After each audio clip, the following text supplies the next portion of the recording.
Agradecer la invitación, y lo hago de corazón, y porque no solamente quiero agradecerlo, sino que quiero felicitar a los organizadores. Creo que Galicia tiene dos señas de identidad por encima de todas. Una es el mar y otra es su gente. Y si unimos el mar y la gente, tenemos un efecto multiplicador muy grande. La pena es que en muchas ocasiones la gente se ha olvidado del mar y el mar, aunque bate todos los días, no es capaz de hacer tanto ruido para que la sociedad esté pendiente de lo que son sus propios desarrollos. Por eso, mi felicitación y mi agradecimiento por haberme invitado. Yo lo que quiero hacer en el día de hoy es tratar de reflejar cuáles son las tendencias que en la actualidad están marcando los escenarios marítimos portuarios y cómo después en España y en Galicia estamos reaccionando o podemos reaccionar. Si enlazara con las últimas palabras de Carmona, diciendo que en el campo de la pesca hay una gran experiencia y sobre todo una gran tradición y sobre todo una gran vocación de nuestra gente en la explotación de las rías y del mar, en el campo de los puertos es difícil encontrar entre los ilustrados gallegos referencias a esa actividad. Se cita, pero no se desarrolla. Es decir, simplemente se sitúa como si fuera una infraestructura a la que todavía no se le ha dado contenido. Y por eso yo creo que lo bueno es tratar de ver cómo ha ido funcionando en el mundo y ver en qué nivel, en qué situación, en qué estadio estamos nosotros. Hay tres cuestiones que son básicas. Primero, obviamente, la palabra globalización, es la palabra o el concepto que nos inunda por todos lados.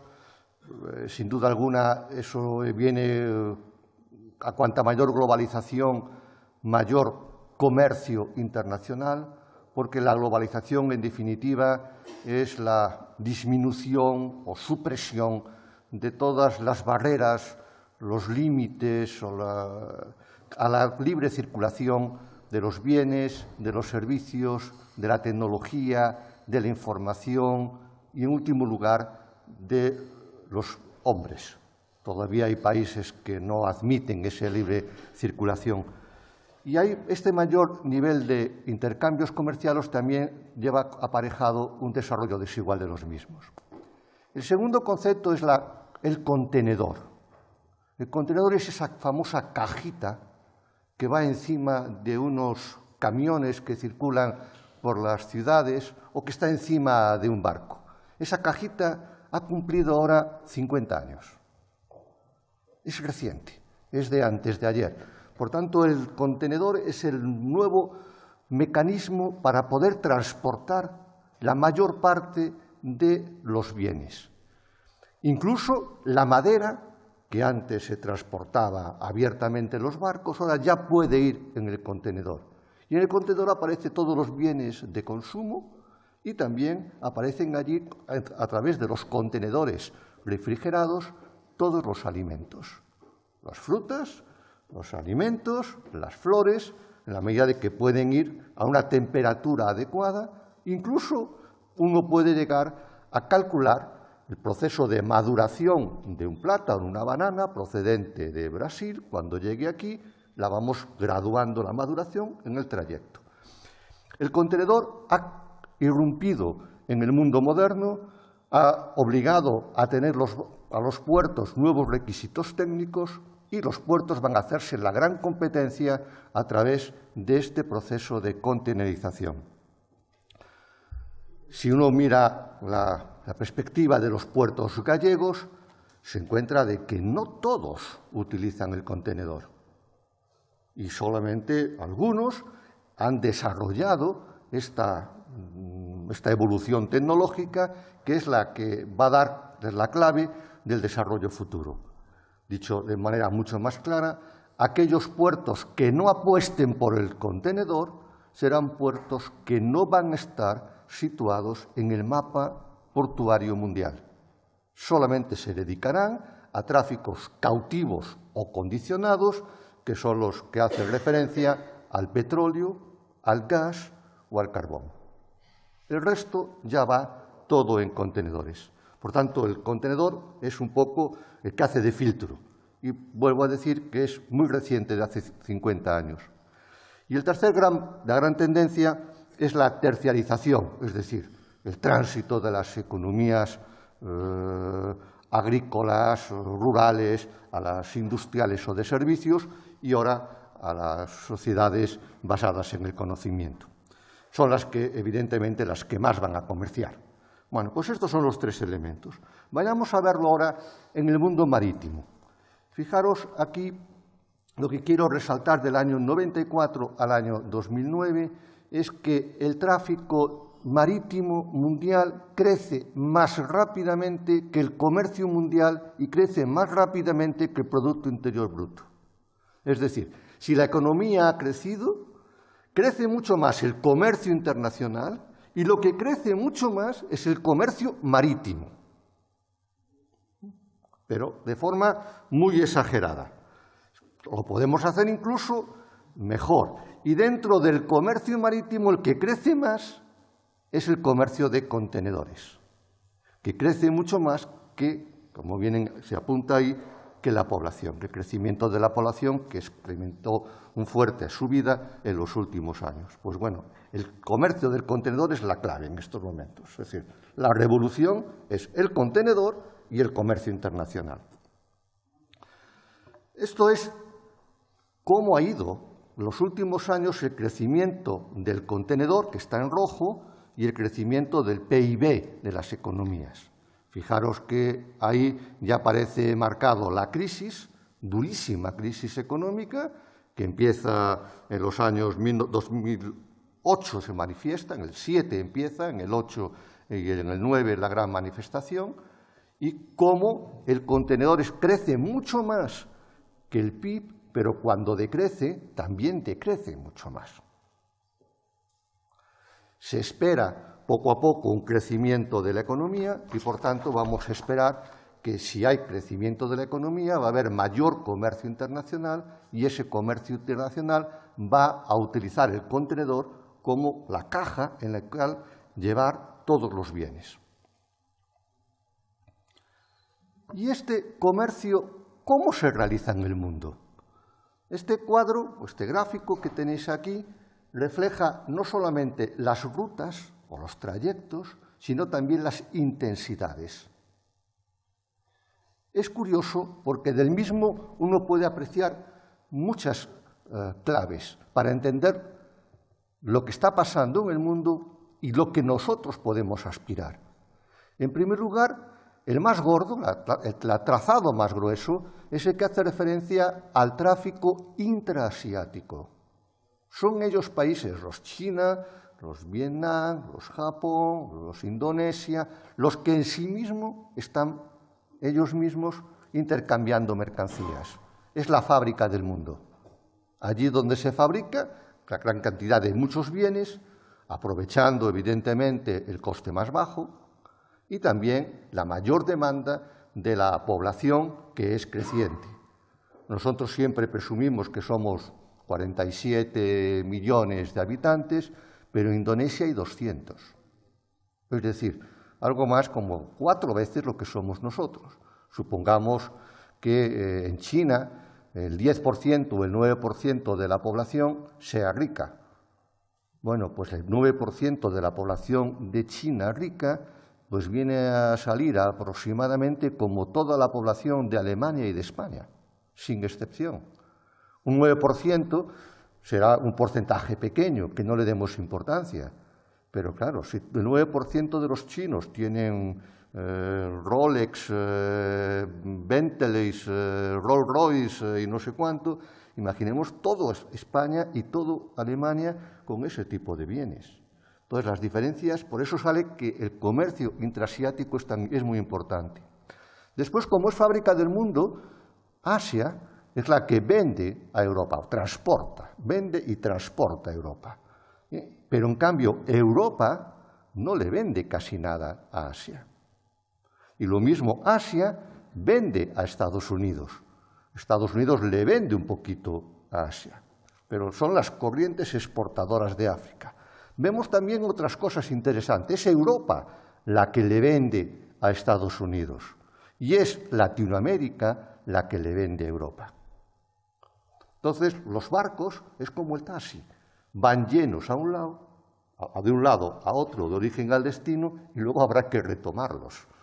Y por eso los fletes, es decir, el precio del traslado, del trayecto o el desplazamiento de la mercancía, varían mucho. Son más altos, es decir, más caro transportar desde Asia hasta Europa y es más barato ir desde Europa a Asia porque es más difícil llenar el barco. Entonces, los barcos lo que andan buscando son rutas en las cuales ir quedando las mercancías y trayectos que tienen que hacerlo en el menor tiempo posible, por tanto, a mayor velocidad del barco, con mayor carga que tenga el propio barco. Esto será el otro en el año 2009, en el año 2011 aparece la misma tendencia, salvo la incorporación de África y de Oceanía. Hoy África es un continente emergente de una gran trascendencia de cara al futuro, porque es el continente que tiene recursos y donde China ha invertido. Por tanto, si China invierte en los recursos en materias primas para elaborar sus propios productos finales, lo ha utilizado el continente africano.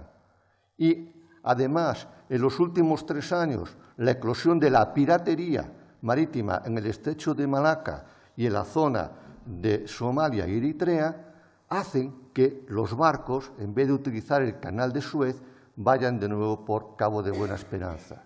Por tanto, los puertos de Port Elizabeth, de Durban, de Ciudad del Cabo o las grandes ciudades de Lagos, Abiyán y Luanda van a ser los puertos de futuro del continente africano. Y eso a los gallegos nos va a venir muy bien. Por tanto, no perdamos de vista que el continente africano está creciendo al 8% en los últimos 2 años de manera continuada y es una buena apuesta para nosotros.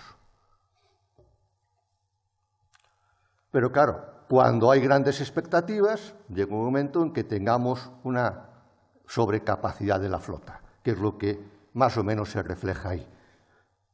Las empresas, si ven que hay mayor comercio, mayor crecimiento, encargan barcos mayores.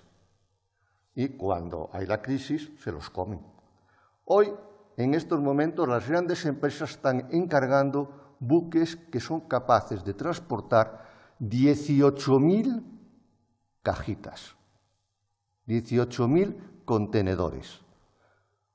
Es decir, 18.000 contenedores, un solo barco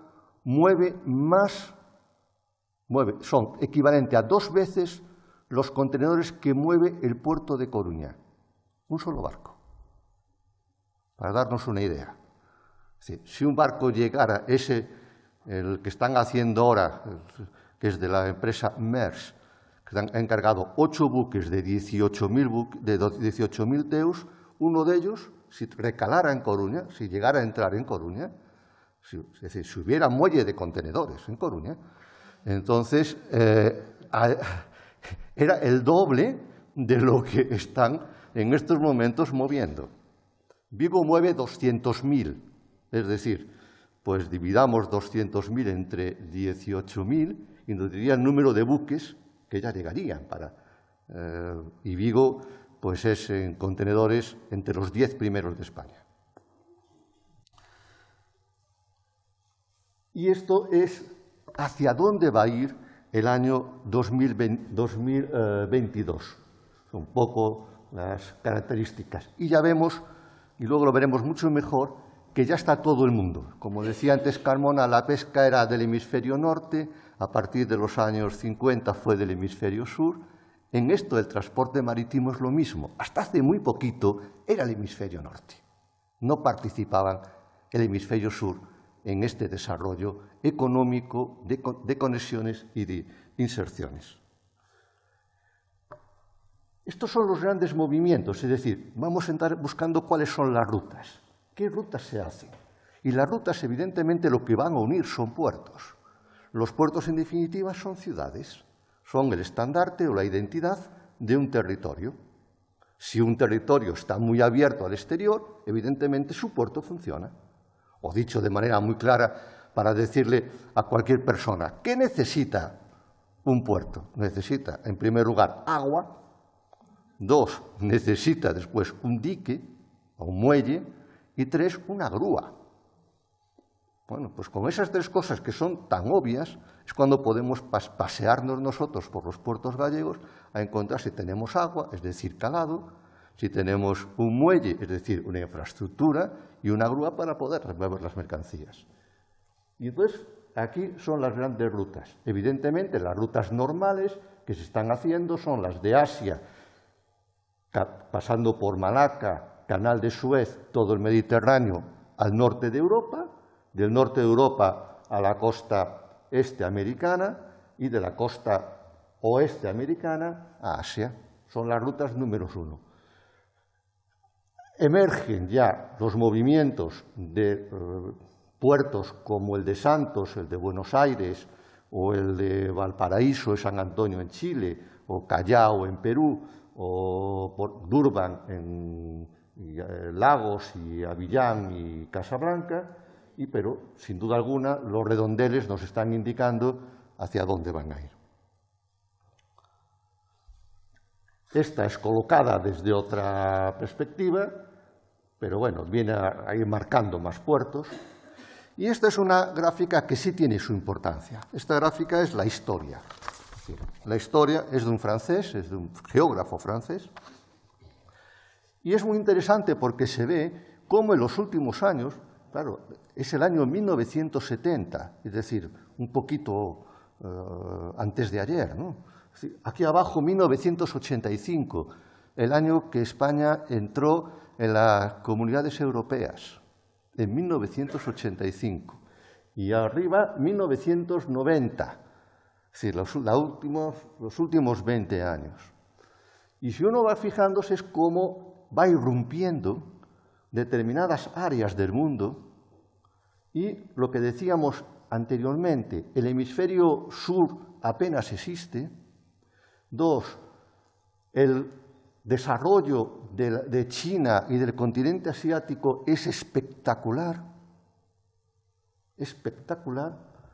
y también es espectacular aquellas rutas o aquellos ámbitos, como puede ser el entorno del Caribe al socaire de las expectativas del Canal de Panamá, y también el crecimiento de los puertos africanos. Es la mejor secuencia para poder ir viendo cómo la economía va girando. Es obviamente el que el puerto, vinculado a la ciudad, le va a dar mucha vida a su economía, porque por el puerto se importa y se exportan las mercancías que son necesarias para un país. Pero claro, si uno hace las rutas, aquí nos vamos a situar en los puertos más importantes que hay en el año 2010. Ahí vienen las cantidades. Para daros una idea, por ejemplo, el puerto de Shanghái mueve 20 millones de cajitas, de teus. 29 millones de teus. El de Rotterdam mueve 11 millones de teus. España mueve 8. Es decir, Vigo 200.000. Por eso, cuando en los periódicos alguien dice, no, que tiemble Rotterdam, que viene Vigo o viene Coruña. Bueno, yo creo que Rotterdam no tiembla, ¿no? Es decir, las cantidades son muy distintas. Entonces, por tanto, nosotros estamos entrando en este negocio. No venimos, tenemos una gran identidad marítima, pero estamos entrando en este negocio. Por eso, me adelanto un poco, los puertos tienen que tener un componente de gestión, no un componente de infraestructuras en exclusiva, sino de gestión. Por lo tanto, ya tenemos unas primeras conclusiones. Los puertos no son entidades aisladas, sino que forman parte de un entorno y este entorno afecta a los puertos y a sus estrategias. La especialización va a condicionar, por lo tanto, constituye por un lado una fortaleza, pero también puede ser una debilidad. Si un puerto solamente se especializa en una actividad, pues va a estar condicionado por la misma. Lo que son los puertos petroleros. Puertos petroleros condicionan, tienen una garantía de movimiento regular, constante, anualmente, pero están condicionando. Y la tercera, que los entornos regionales influyen parcialmente la competitividad dentro de ese entorno global. Sigamos con cuadros bonitos. Este es el mundo deformado. Quizás sea la más espectacular de las slides estas, porque refleja muy bien lo que es el mundo. Es decir, los gordos, claro, evidentemente son los chinos. Bueno, África es como un espagueti, ¿no? Es decir, es algo tan fino, tan fino. América Latina también está adelgazada. Nosotros, bueno, no estamos mal, bien ahí colocados, pero claro, el continente asiático es el que está mandando. ¿Qué otras cosas podemos ir aprendiendo de esto de las rutas de los trayectos? Uno es el fenómeno de los mercados de transbordo. Antes estábamos hablando de que un barco va de un punto origen a un punto destino. Lleva la mercancía de un lugar de producción a un lugar de consumo, próximo al lugar de producción o próximo al lugar de consumo. Pero hay otro tipo de puertos que generan mercados que son los de transbordo. Son puertos donde se almacenan las cajitas, buques madre muy cargados, y a partir de ahí se distribuyen con buques medianos o más pequeños a otros puertos de menor entidad. Es el transbordo, transshipment en inglés. Bueno, eso es importante, muy importante, porque claro, todos aquellos puertos que están en el medio de la ruta o del trayecto marítimo pueden ser objeto de ese puerto transbordo. ¿Cuáles son los más famosos en Europa? Pues aquellos que están en el Mediterráneo. Malta, el puerto de Marsalop en Malta, el puerto de Yayo Tauro en Italia, el puerto de Algeciras en España. Están dentro de la misma línea, por lo tanto el buque no tiene que desviarse, no consume ni gasóleo ni tampoco pierde tiempo y ahí están colocados. Y entonces están creando grandes áreas de transbordo. Evidentemente, una es el Mediterráneo, otra es la zona del Mar del Norte, utilizando también el Báltico, otra la zona del Caribe, que es donde va a eclosionar cuando se ensanche o se culmine el ensanchamiento del Canal de Panamá.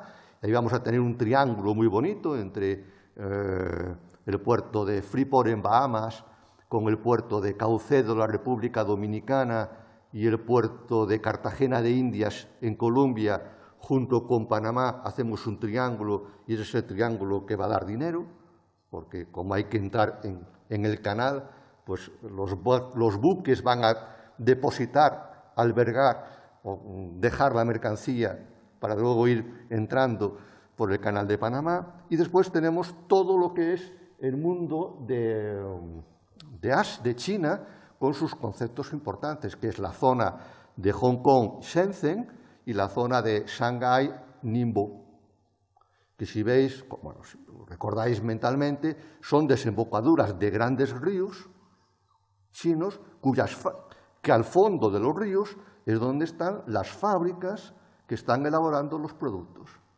Y por eso se llaman zonas económicas, la zona de Hong Kong, Shenzhen, o la zona de Shanghái, Ningbo, que corresponden con esos puertos tan importantes.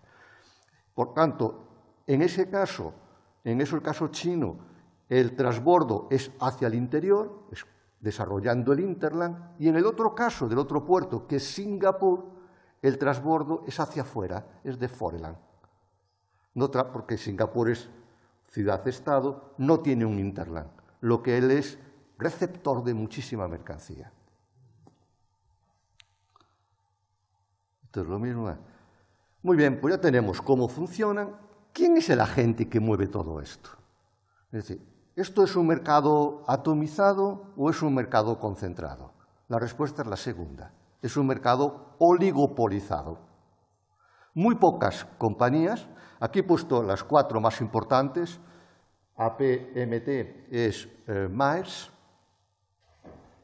HPH es danesa, HPH es Hutchison Port Holding, este es de Gamboa, es decir, este es de Hong Kong, es China, es la que está comprando ahora Telecom Italia, para daros una idea así, y tiene una gran terminal en Barcelona.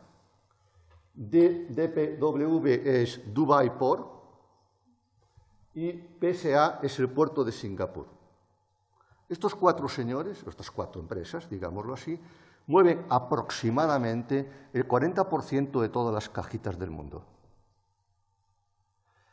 Por lo tanto, controlan determinados puertos. Por ejemplo, Hutchison tiene una terminal en Shenzhen, enfrente de Hong Kong, que solamente tiene 78 grúas post-Panamá, más que toda España. Y allí entran 28.000 camiones diarios. Son los volúmenes, es decir, ellos producen y ellos exportan. Nosotros están, claro, como podéis ver, están en los grandes puertos y en las grandes rutas. España, ¿quién tiene? España tiene, en Barcelona está Hutchison, en Tarragona está Dubái, en Valencia está MSC, Mediterranean Shipping Company, y en Algeciras está Maersk y Hanjin. ¿Qué se ha hecho desde España? Albergar a estos grandes poderes económicos porque son los que van a traer la mercancía. Si no, quedaríamos como puertos secundarios. Y fijaros que he dicho estos grandes poderes económicos en el Mediterráneo porque en el lado del Atlántico no lo puedo decir. Porque las grandes rutas son el Mediterráneo. Los otros puertos, las grandes estas empresas, están en Amberes, están en Rotterdam, están en Bremen, están en Hamburgo, están en Felixstowe o en Le Havre. Pero claro, desde Bretaña hasta el Cabo San Vicente, la costa atlántica europea no destaca precisamente por poblaciones muy numerosas ni por concentraciones industriales del mismo nivel que en el Mediterráneo o en el Mar del Norte. Por tanto, la única presencia de una de estas empresas, que es Puerto de Singapur, es en el puerto de Sines, en Portugal, que es el que va a ir creciendo, el que los portugueses tienen como bandera en estos momentos, el puerto de Sines. Bueno, esta es la situación de los operadores de las terminales, lo que decía ahora. Y, por tanto, segunda reflexión o segundas conclusiones. El transporte marítimo, ¿cómo tenemos que analizarlo? Pues a través de mercancías, cada vez mayor variedad de mercancías se transportan en barco, a nivel de rutas o trayectos, a nivel de barcos, a nivel de puertos y a nivel de redes logísticas. Son los 5. Por tanto, ¿antes qué hacíamos? Antes lo mirábamos solamente a nivel de puertos. Oh, tenemos infraestructura. Y siempre decíamos, no, los puertos tienen una buena infraestructura. ¿Y qué más me da que tenga infraestructura? Yo tengo que tener mercancías, por tanto, tengo que tener un cliente, tengo que tener agentes, las rutas, qué es lo que yo hago, hacia dónde voy, los barcos, si son grandes o especializados, y qué requisitos requieren, los puertos desde la perspectiva de que hay una selección portuaria o una jerarquía y, sobre todo, de redes logísticas, que lo importante es qué valor le doy. Es decir, cómo estoy yo vinculado con el Interland hacia el interior o con el Foreland hacia el mar. Es decir, el puerto de Vigo tiene que convertirse en el puerto de Valladolid. Entonces, su gran esfuerzo debe de ser ir al puerto de Valladolid. Todo aquello que esté alrededor de 450 kilómetros es potencialmente tuyo, porque es el trayecto que un camión puede hacerlo un día. Entonces, este es tu mercado potencial. Y entonces habrá interlands solapados. El puerto de Porto, de Leixões, también dirá, a mí también me interesa Valladolid o me interesa Salamanca, y va a competir contigo. Otra cosa es que entre el puerto de Leixões y el puerto de Vigo hay una distancia geográfica que es igual de grande o igual de pequeña que es de la parte exterior del puerto de Rotterdam, de la parte interior del puerto de Rotterdam. Entonces, unos han hecho logística y nosotros, perdonadme un poco, seguimos haciendo un poco de localismo, ¿no? Es decir, a ver quién es el que tiene más. Pero eso...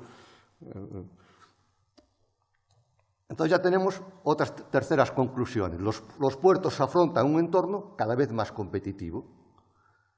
Los puertos forman parte de cadenas de suministro globales.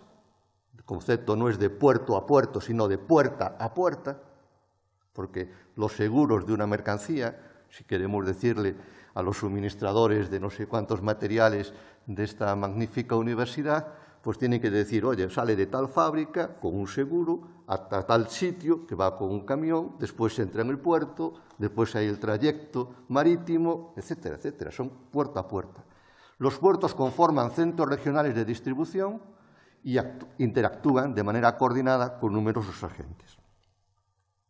Por tanto, ¿qué es lo que para mí es importante? Pues es que los puertos dejan de ser lugares para convertirse en espacios. Es decir, es un poco lo que los economistas de economía regional intentan infundir en sus textos. Es decir, oiga, el hecho de ser un territorio ya marca. Por tanto, hagamos de esto un valor. No hagamos simplemente como una cosa cerrada. Lo que antes decía, lo que la gente ya de mi edad podemos vislumbrar. Antes nosotros entrábamos en el puerto, ahora no nos dejan entrar. Bueno, entonces era un lugar, ahora no, ahora es un espacio de trabajo, un espacio económico. Los puertos deben de dejar de preocuparse por la forma y apostar por el proceso, es decir, como los usuarios, el entendimiento, las cadenas logísticas. Y en tercer lugar, los puertos tienen que ser empresas. Tienen que generar valor añadido. Esto solamente se lleva en España desde el año 2011, con la Ley de Puertos, recientemente aprobada. Antes los puertos era una manera de meter dinero y no preocuparse por nada. Ahora los puertos, el sistema portuario español tiene por ley, es el único sistema público que garantiza una rentabilidad del 2,5%. Habrá puertos que no lo puedan hacer, por ejemplo, Ceuta y Melilla, es obvio, incluso Villagarcía, pero hay otros que sí que tienen un rendimiento grande y tienen que funcionar como una empresa, es decir, que tienen que estar con el sector empresarial y con la ciudad. Por lo tanto, siguiendo el esquema de Carmona sobre las etapas o las generaciones que decía sobre la pesca, aquí yo he colocado unas sobre las funciones básicas del puerto también escalonadas, digamos, cronológicamente. Al principio, el puerto se limitaba a la carga y descarga y al almacenamiento, funciones pasivas, no te preocupabas de nada lo que sucedía en el entorno, ni cooperabas con él. Quizá en nuestra época de juvenil pues era lo que estábamos viendo. Después se aprovechan las economías de escala, ahí hay un centro de servicio, de transporte, industrial, comercial, ya se mantienen relaciones con el entorno, la actividad está más integrada, el Vigo de hace 15, 20 años. ¿Y hemos llegado al Vigo del futuro? No, que es la tercera función, la logística. El puerto tiene que ser un nodo dinámico, participación activa, genera valor añadido, es plataforma logística, tiene que haber muchos servicios especializados, variables, integrados. Eso lo hace extraordinariamente bien Rotterdam, Hamburgo, Amberes, Bremen, lo están haciendo muy bien. En España quizá el que lo haga mejor es Barcelona o Algeciras, son los que están trabajando mucho. Bueno, respuesta española, ya entro en España. ¿Qué hacer en España? ¿Cómo enfocar el desarrollo portuario? Tres cosas importantes de los rasgos del sistema portuario español. Primero, tenemos una posición geográfica muy próxima de las grandes rutas de transporte marítimo, por tanto somos una plataforma logística. No olvidemos eso, tenemos que ser una plataforma logística. Papel relevante en el comercio exterior. Si el 85% de las importaciones y el 60% de las exportaciones se realizan vía marítima, por tanto, los puertos son la puerta a la economía local. Somos una isla. Aunque aparezca la geografía una península, en definitiva somos una isla. Y todo se hace por vía marítima. El ferrocarril solamente mueve el 4% de las mercancías, para daros una idea, casi nada. En Europa mueve el 11%, pero aquí nosotros el ferrocarril no lo utilizamos de mercancía. Y la última, el elevado número de puertos de distinto tamaño distribuidos a lo largo del litoral, pues te dice que los puertos españoles acercan el mar al territorio. La mitad de las provincias españolas tienen mar. Y solamente hay 2 provincias que no tienen un puerto de interés general: Girona y Lugo. No hay que tenerlo, simplemente como anécdota. El papel de los puertos, ¿cuál es? Entonces, conectar los modos de transporte, que es la intermodalidad. 2, contribuir a la movilidad sostenible y fortalecer la cohesión territorial. Y 3, servir al tejido empresarial. Por eso digo que los puertos hacen algo más que esa función estática antes de lo que era infraestructura. Bueno, esta es interesante. Esto es la distribución de cada puerto por graneles sólidos: carbón, clínker, cemento; graneles líquidos: petróleo, gas; mercancía general, el resto. Mirad los nuestros, que son muy distintos. Hay unos especializados en graneles líquidos y sólidos y otros en mercancía general. Vigo no tiene ni líquidos ni sólidos y tiene mercancía general. Es bueno, estupendo. Es estupendo, no está condicionado. Abre, tiene mayor variedad de distribución. Algeciras, mercancía general. Barcelona, mercancía general. Valencia, mercancía general. Hay otros que están condicionados. Cartagena, Huelva, pues porque tienen refinerías, plantas de gas. Es variopinta. El mosaico español de 28 autoridades portuarias es muy variopinto. Y esto es muy interesante también, porque los puertos son para embarcar o para desembarcar en mercancías, es decir, ¿importamos o exportamos? La respuesta es que somos importadores netos.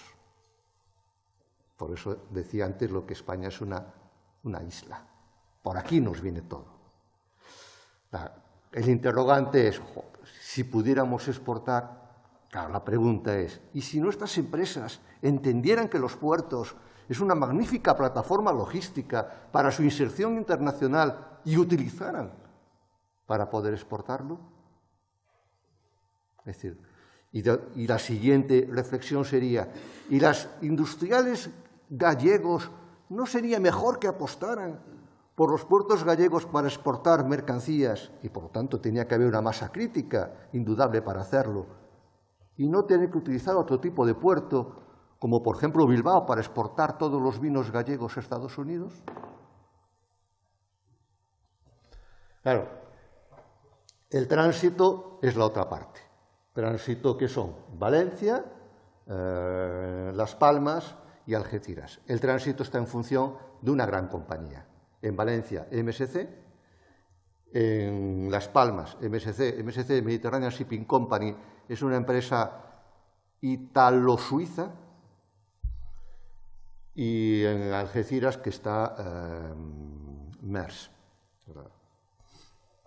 Los nuestros, pues evidentemente, somos muy importadores.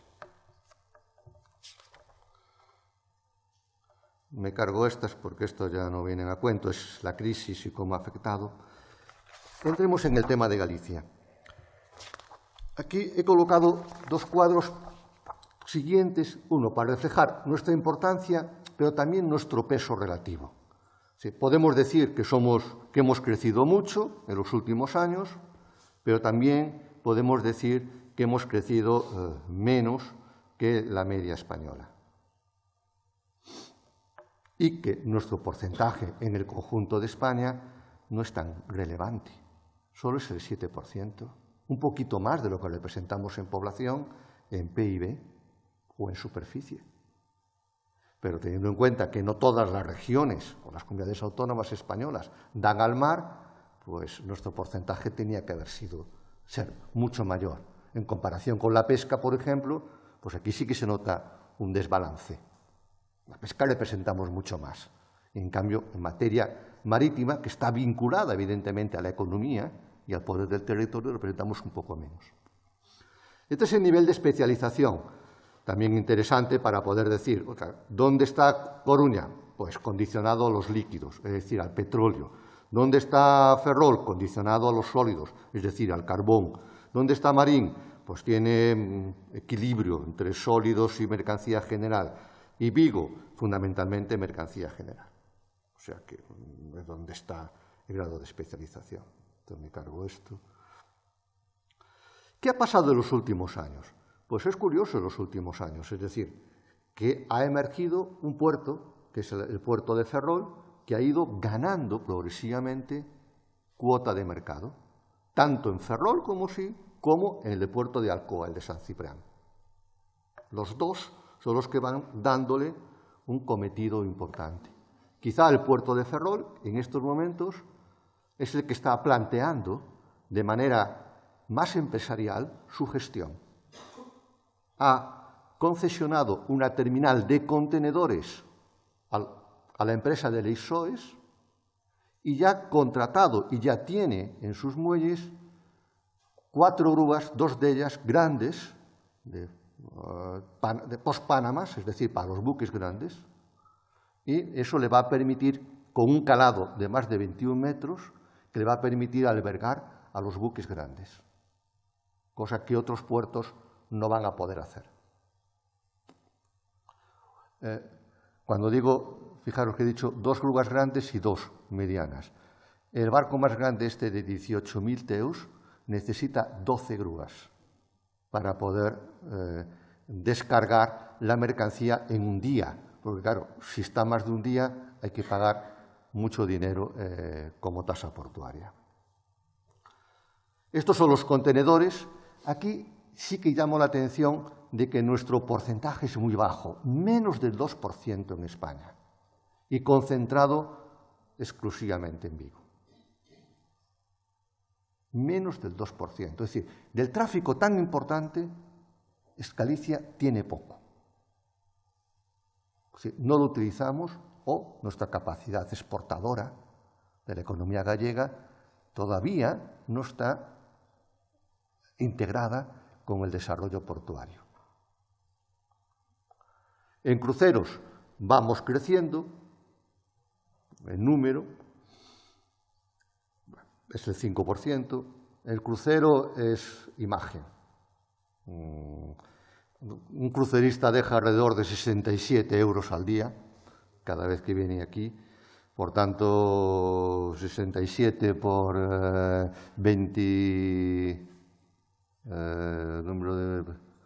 hay un problema aquí en Vigo. Sí, hay un problema. Me falta un número. Serán 200, no sé cuántos mil.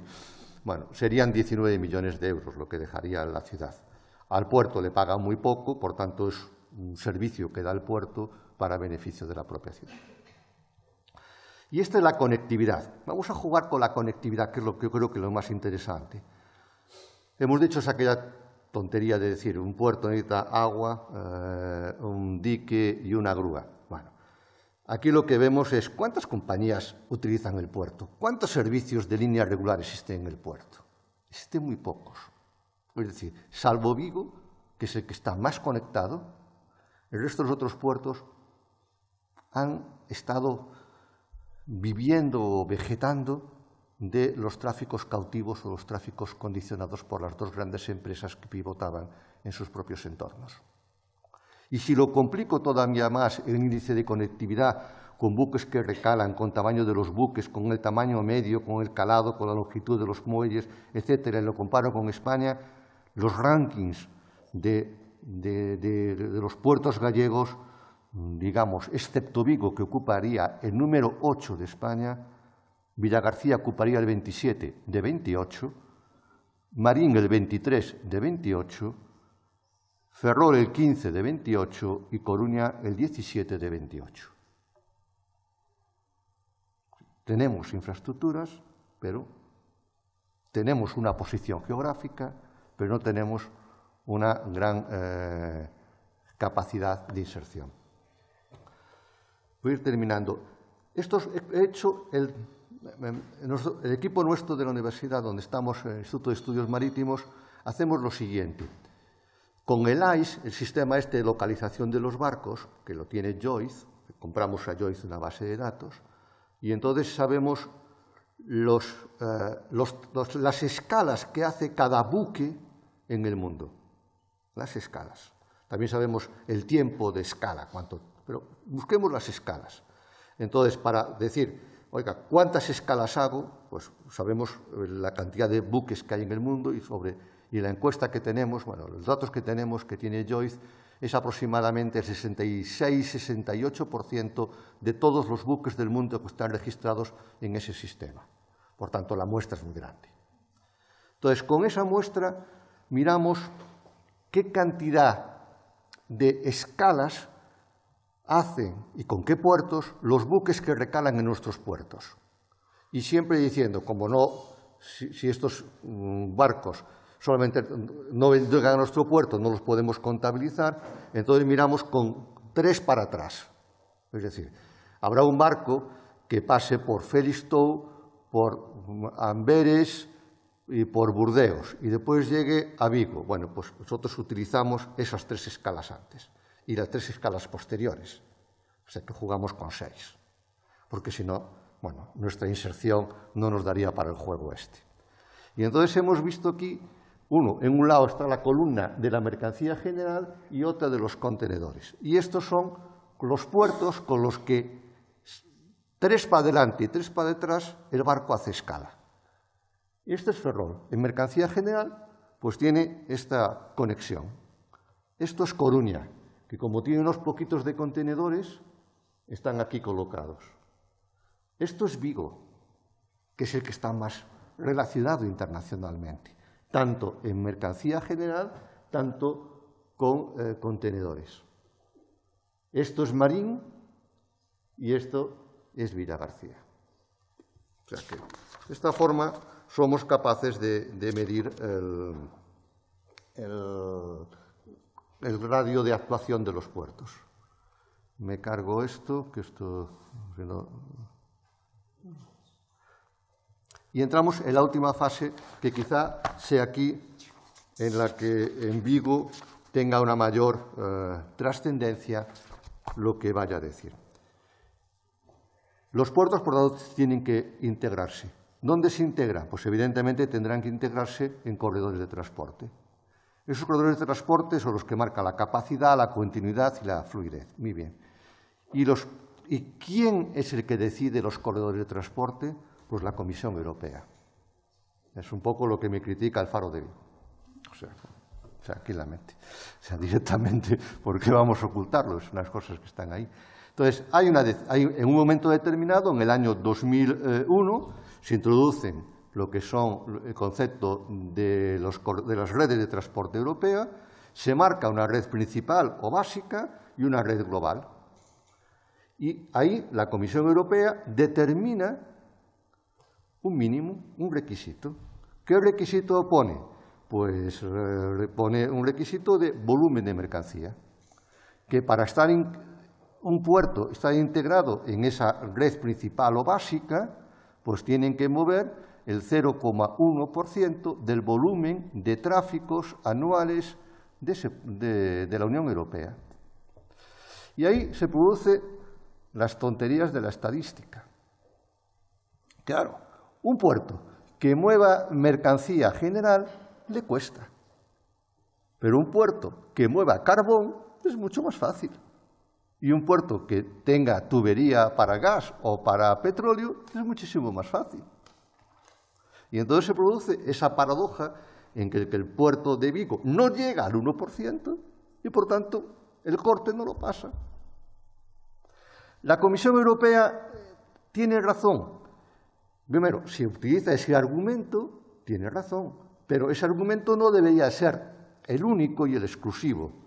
¿Por qué? Porque los puertos pueden hacer mercancía, podemos mirar conexión con hinterland o podemos buscar otro tipo de funciones. Y en el caso del puerto de Vigo, había un argumento que hasta ahora no lo han dado por bueno, me imagino que sí en un futuro, que es puerto pesquero, significativo, primer puerto europeo, y podía colocarse un segundo argumento, todos aquellos puertos que alberguen en su seno una autopista del mar, que es otro concepto europeo, debía de ser suficiente para estar englobado en esa red transeuropea de transportes. Bueno, la discusión seguirá ahí y en este momento hay 11 puertos españoles y ya está. Finalizo. Esto sería, a mi juicio, el futuro. Digo, a mi juicio. He intentado explicar los transportes, el puerto y las redes logísticas. Bueno, aquí he metido todos los puertos, las redes del ferrocarril, porque un puerto sin ferrocarril no tiene ningún sentido, y cómo quedaría el mapa final, ¿no?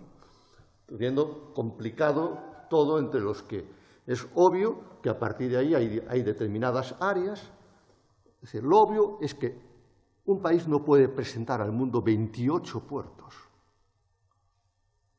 porque no somos, es demasiada atomización, y hay que empezar a ir agrupándolos poco a poco. Entonces hay que buscar grandes áreas en que haya una cierta, en principio, colaboración, después coordinación y pasado mañana lo que se quiera.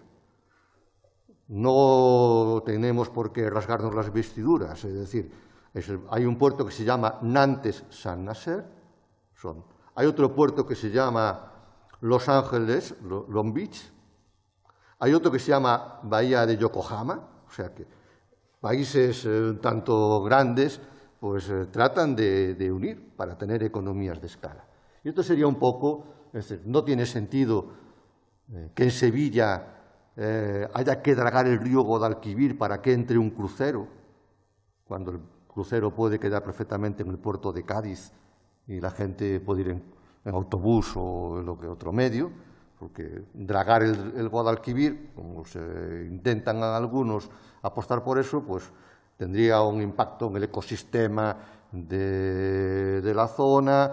Bueno, los puentes habría que hacerlo por abajo, mayor inversión que esta, ¿no? Y entonces aquí sería cómo coordinar los puertos del sur con la plataforma Plissan, que es la base de la logística del sur de Galicia, y cómo la parte del norte de Coruña y Ferrol tendrían que tener otro tipo de conexión y de coordinación. Lo mismo que los dos puertos asturianos, el puerto de Bilbao y así sucesivamente. Me cargo todo esto. Y dos conclusiones importantes. Uno, los puertos comunidad deben de ofrecer a los dueños de las mercancías y a las líneas navieras las mejores infraestructuras y servicios frente a otros puertos. Los que mandan son los navieros y los que tienen los terminales. Por tanto, si uno no ofrece, evidentemente quedas fuera de las listas y aquí vendrá la mercancía por otro modo. Segundo, hay que ir a la mayor competencia. La respuesta es, evidentemente, la cadena logística, cadenas portuarias, transporte puerto a puerto ante una intensa rivalidad. Y la tercera es integrarse en esas cadenas multimodales. Por tanto, los criterios que debemos utilizar son infraestructuras, tarifas, que es lo que nos hace competitivos, calidad y alcance de los servicios, localización portuaria, perspectiva comercial y empresarial, servicios a los transportistas y la intermodalidad, transporte hacia atrás. Por tanto, dos para acabar, esta y otra más. Nosotros somos, evidentemente, ¿quién somos, no? Es decir, los chinos, pues, son más grandes que nosotros. Pues ante estas dificultades que hemos planteado, ¿es posible ganar? La respuesta es esta. No temas a los demás porque sean más grandes que tú. El tamaño real se mide por la sabiduría. Y yo creo que el Campus del Mar lo que está intentando es lograr esa sabiduría y generar un ámbito una escuela, un grado de conocimiento, un compromiso que sin duda alguna nos permitirá ganar la partida en los próximos años. Y yo creo que esa es un poco la solución y la perspectiva y la apuesta por la que todos seguros los que estamos hoy aquí vamos a desempeñar en el futuro. Muchísimas gracias.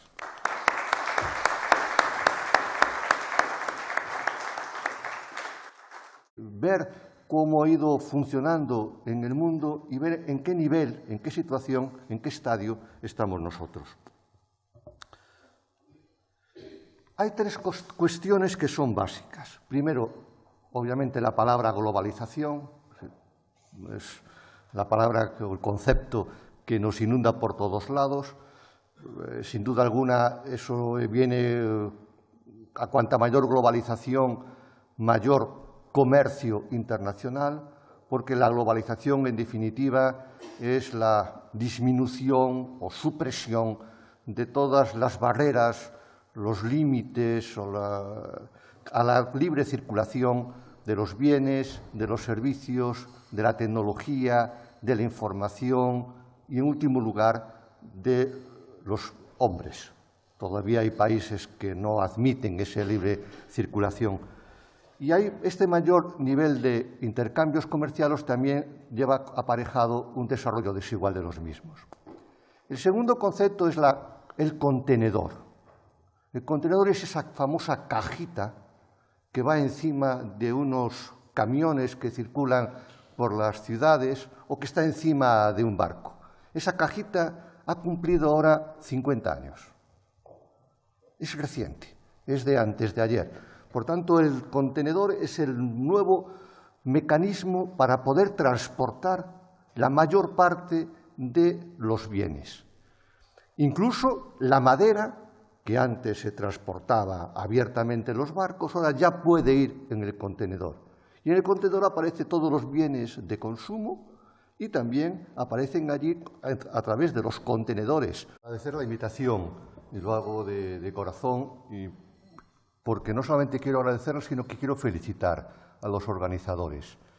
Creo que Galicia tiene dos señas de identidad por encima de todas. Una es el mar y otra es su gente. Y si unimos el mar y la gente, tenemos un efecto multiplicador muy grande. La pena es que en muchas ocasiones la gente se ha olvidado del mar y el mar, aunque bate todos los días, no es capaz de hacer tanto ruido para que la sociedad esté pendiente de lo que son sus propios desarrollos. Por eso, mi felicitación y mi agradecimiento por haberme invitado. Yo lo que quiero hacer en el día de hoy es tratar de reflejar cuáles son las tendencias que en la actualidad están marcando los escenarios marítimos portuarios y cómo después en España y en Galicia estamos reaccionando o podemos reaccionar. Si enlazara con las últimas palabras de Carmona, diciendo que en el campo de la pesca hay una gran experiencia y sobre todo una gran tradición y sobre todo una gran vocación de nuestra gente en la explotación de las rías y del mar, en el campo de los puertos es difícil encontrar entre los ilustrados gallegos referencias a esa actividad. Se cita, pero no se desarrolla. Es decir, simplemente se sitúa como si fuera una infraestructura a la que todavía no se le ha dado contenido. Y por eso yo creo que lo bueno es tratar de, vamos a esperar, que si hay crecimiento de la economía va a haber mayor comercio internacional y ese comercio internacional va a utilizar el contenedor como la caja en la cual llevar todos los bienes. ¿Y este comercio cómo se realiza en el mundo? Este cuadro, o este gráfico que tenéis aquí, refleja no solamente las rutas o los trayectos, sino también las intensidades. Es curioso porque del mismo uno puede apreciar muchas claves para entender lo que está pasando en el mundo y lo que nosotros podemos aspirar. En primer lugar, El más gordo, el trazado más grueso, es el que hace referencia al tráfico intraasiático. Son ellos países, los China, los Vietnam, los Japón, los Indonesia, los que en sí mismos están ellos mismos intercambiando mercancías. Es la fábrica del mundo. Allí donde se fabrica la gran cantidad de muchos bienes, aprovechando evidentemente el coste más bajo y también la mayor demanda de la población, que es creciente. Nosotros siempre presumimos que somos 47 millones de habitantes, pero en Indonesia hay 200. Es decir, algo más como 4 veces lo que somos nosotros. Supongamos que en China el 10% o el 9% de la población sea rica. Bueno, pues el 9% de la población de China rica pues viene a salir aproximadamente como toda la población de Alemania y de España, sin excepción. Un 9% basadas en el conocimiento. Son las que, evidentemente, las que más van a comerciar. Bueno, pues estos son los 3 elementos. Vayamos a verlo ahora en el mundo marítimo. Fijaros aquí, lo que quiero resaltar del año 94 al año 2009 es que el tráfico marítimo mundial crece más rápidamente que el comercio mundial y crece más rápidamente que el Producto Interior Bruto. Es decir, si la economía ha crecido, crece mucho más el comercio internacional y lo que crece mucho más es el comercio marítimo, pero de forma muy exagerada.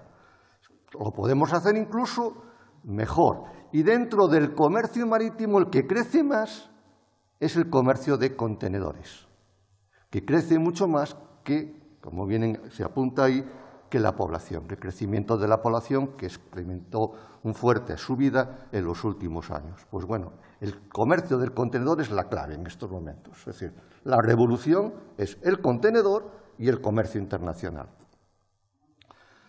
Esto es cómo ha ido los últimos años el crecimiento del contenedor, que está en rojo, y el crecimiento del PIB de las economías. Fijaros que ahí ya aparece marcado la crisis, durísima crisis económica, que empieza en los años 2008 se manifiesta, en el 7 empieza, en el 8 y en el 9 la gran manifestación, y cómo el contenedor crece mucho más que el PIB, pero cuando decrece, también decrece mucho más.